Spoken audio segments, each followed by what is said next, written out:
जय सियाराम। आज आम जानिबा माँ बापा को सेवा कले को पुण्य मिले।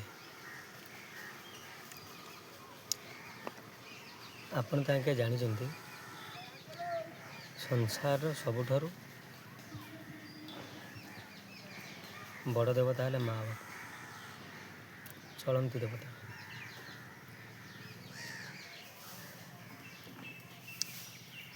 तांको पाटरू आज्ञा जो बाणी बाहरी जाए आज्ञा बेदर आज्ञा गार हो जाए। कहीं आज्ञा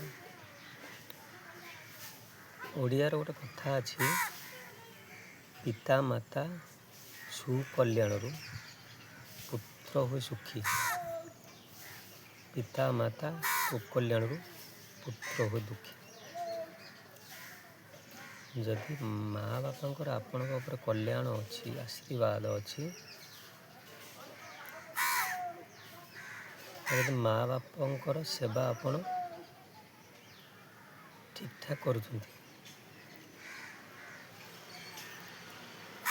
आपण चारि धाम बुलिक जति पाप अर्जन कर चारि धाम बुलिक जति पुण्य अर्जन न करिवे ताके 4 गुणा पुण्य पाइबे।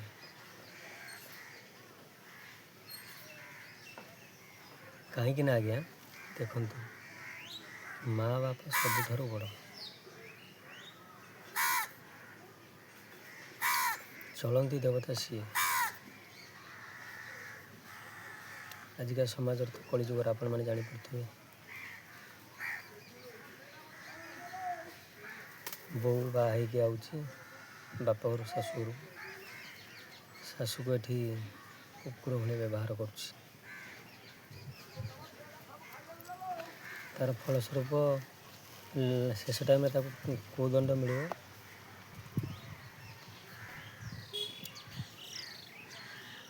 अब आपण गोटे गोमाता हत्या करेंगे नुहे, हत्या करेंगे जी पाप जदि माँ बाप को माँ बापा को जदि आपण कुभाषा कहले तांको आत्मा को बाधिला भाया कौन सी बाणी कहले ना आपण 3 भाग पाप पाइबे। मान संसार रे माँटीए बापटीए सदाबले क्या पर भरसा कर रुहंती, पुओ पर आज्ञा बो पर।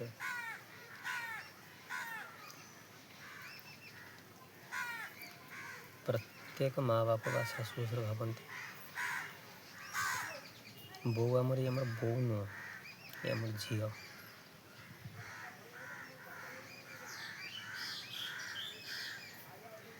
यदि आपण मानक से झील भाया देखुं आपन तो पुणी झीर कर्तव्यटा पाइबे ना।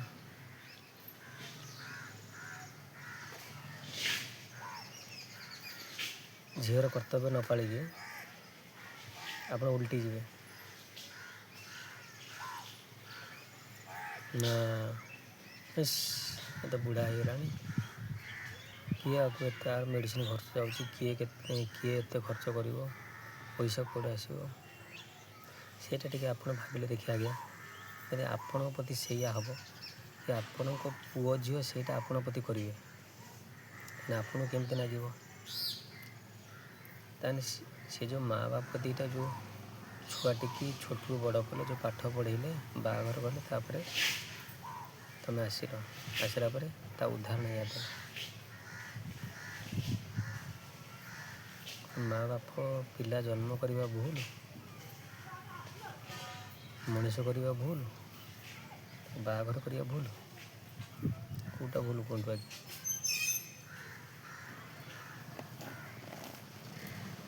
एबे भी आज्ञा समय आसी सुधरी जातु आज्ञा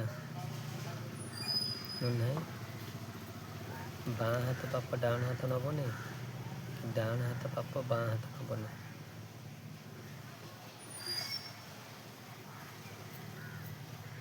ବହୁ କଷ୍ଟରେ ଘାଣ୍ଟି ହେବେ, ବହୁ ବିପଦର ସମ୍ମୁଖୀନ ହେବେ। ଆପଣ ଯେଉଁଟା ଭାବିନଥିବେ ସେଇଟା ଆପଣଙ୍କ ସହିତ ଘଟିବ। ମାନେ ଏକର ମା ବାପାଙ୍କୁ ଆପଣମାନେ କଷ୍ଟ ଦେଲେ, ଦୁଇର ମା ବାପାଙ୍କ ସେବା ଶୁଶ୍ରୂଷା କଲେନି। ମା ବାପାଙ୍କ ସେବାରେ ସ୍ୱୟଂ ନାରାୟଣ ଖୁସି ଆଜ୍ଞା। ଆପଣ ମା ବାପାଙ୍କୁ ସେବା କରିବେନି, ଆପଣ ଯୁଆଡ଼େ ଯିବେ କିଛି ଆଜ୍ଞା କେଉଁଠି କିଛି କାମ ହିଁ କରିବନି। ଏଇଟା ସତ, ଆପଣ ମାନନ୍ତୁ ବା ନ ମାନନ୍ତୁ।